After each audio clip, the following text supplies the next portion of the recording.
All right, we'll get into our first topic here. So when we sent through that, we wanted to talk about the concept of the trainable menu. I know you actually put an Instagram post up about this, so good timing. So I guess if we start off a little bit broad, like where did that concept come from for you? And then what does that concept look like in practice, like in the eyes of like a Tony Gentilcore client? Yeah. So shamelessly, I stole it. Yeah, good. Unfortunately, it is not something that I came up with myself. We talked about Mike Robinson earlier. His physical preparation podcast is one of the best conditioning podcasts out there. And I want to say probably, maybe 4 or 5 years ago, he had a guest on, Chris Chase, who then was the strength coach, I think, for USC baseball. I don't know where he is now, actually. I think he's in the NBA somewhere. But I could be making that up, so don't quote me on that. But anyway, Chris Chase spent a whole episode, maybe not a whole episode, but he brought it up in relation to some of the athletes he was training with. He said this idea of the trainable menu. Yeah. So, athletes get hurt, regular people get hurt. Yep. We all get hurt at some point, shoulder, knee, lower back, whether it's a niggle, nothing crazy, or like a significant injury like I did with my Achilles. The trainable menu basically says, rather than focusing on what you can't do, let's figure out what you can do and attack that. And I think it's just a really splendid mindset to direct towards your clients and your athletes. Because I think it's very easy for many to use it as an excuse. They'll take any injury. Oh, I gotta lay low for a week or two or a month. I'm just gonna watch Netflix and I'll see you in a couple weeks. Whereas the trainable menu says, like, time out.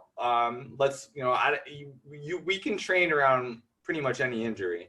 So the trainable menu, particularly as it pertains to me and my injury that I just went through, I spent a good solid first 8 weeks of my injury right from my surgery on, I think starting like 3 days after my surgery, saying like, here's some little things I'm doing. Yeah. Like I respected the don't work out window for about 3 days. I gave myself a 3-day window to, okay, I did lay on the couch and just like, let myself start healing. Yep. But then it just got to the point where I was like, I gotta do something.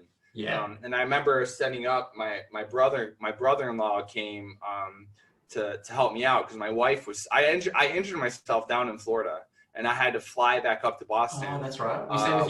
Without my wife to get the surgery, and I was here in Boston alone. And my sister and then my brother-in-law came to help out. And I remember laying on the couch, and my brother-in-law was in the dining room doing work because he brought he's a computer programmer, so he was doing all this stuff in the dining room. And I remember setting up my camera on the floor. In the living room, and just started doing some like hip mobility drills and like half kneeling hip hinges and upper body. I mean, I basically was doing upper body stuff. I was like, listen, I have an upper body. I can go gangbusters there. Yeah. But then doing some glute stuff and just saying, okay, my non-affected side, my left leg, I could do whatever I want on that leg. So I was doing one-legged squats, one-legged RDLs, and just trying to get people in this mindset, like this trainable menu. Like, listen, like, yeah, I can't walk right now, but I can do some sort of training. Yeah. And I think it resonated pretty well. I was actually quite surprised on how many people kind of gravitated to it and were appreciative of it. Yeah. And I kept it going for several weeks, just hashtagging find your trainable menu. Week by week, just showing these little progressions I was doing with my own training. And I've used it. I mean, and it is something I've used for years. Like whenever a client of mine says, I tweaked my back over the weekend, should I come in? I'm like, yes, you should come in. Like, we can train around that. Not a big deal. And like 99 out of 100 times, they come in, and they're kind of reluctant, but then they leave a session feeling way better. Because movement is medicine. I know it's a very cliche thing to say, but and not to mention the mental component of it too. you know, my mental health was pretty important. Like, Definitely, you know, not training, certainly because of the pandemic, that affected things, of course. But then you tack on a significant injury. You know, not training wasn't really an option. Like, just my mental health would have been a shit show. Yeah. So that's kind of the concept of the trainable menu, and how it relates to me, and how I always try to relay it to my clients and athletes as well. Yeah. No, I think it's great. I think the biggest thing you said that I was like, yeah, great. The mindset shifts, and from a psychological aspect, like you want, regardless with the client or person you work with, to understand, I guess the language you use is important. So for them to know that, okay, let's focus on not an area that's broken, but we can actually, you know, control what we can. Yeah. Is huge, because it's going to resemble some form of training for them. Yeah, and you can make significant progress. Like during this time, I mean, my bench did go up. Like, I was like, all right, let's work on my bench. I trained the shit out of my left leg. Like, I was doing a lot of Hatfield split squats, or rear foot elevated split squats. I was doing a lot of stuff on my left leg, and there is going to be a neural carryover to the affected side. I mean, a lot of research will back up that you can train your non-affected side, and there is going to be kind of like I don't know if it's the correct verbiage, but a neural carryover to the affected side. Yeah. So that when you do return to regular training, you're probably going to see a little bit of an expedited recovery there. Yeah.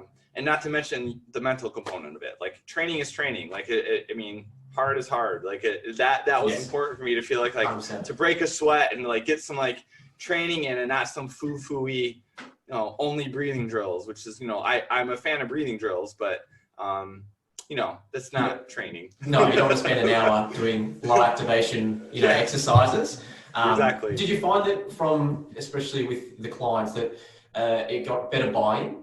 Okay, this is the trainable menu. Oh, sure. I mean, if anything, it created a nice rapport where they, you know, they might have, you know, left to their own vices, they might have just been like, the hell with it. I'm gonna just chill out for 2 weeks and not do anything. Whereas me, I come in and be like, no, we're still gonna get after it, and like try to find our trainable menu, and let's make lemonade out of lemons.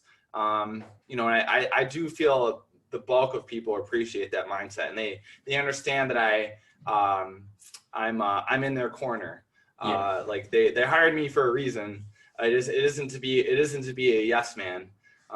Yes. You know, I want to get you better, and to show you that, listen, you know, I'm not like a rah mental toughness, like, you gotta suck it up, and that's not how I roll with my clients and athletes. But I think they do definitely appreciate that approach, and it is a nice teachable moment for them too, like that I think they can appreciate, you know, and that they are a little bit, you know, tougher than they think, and they actually can make some pretty good leeway and progress too.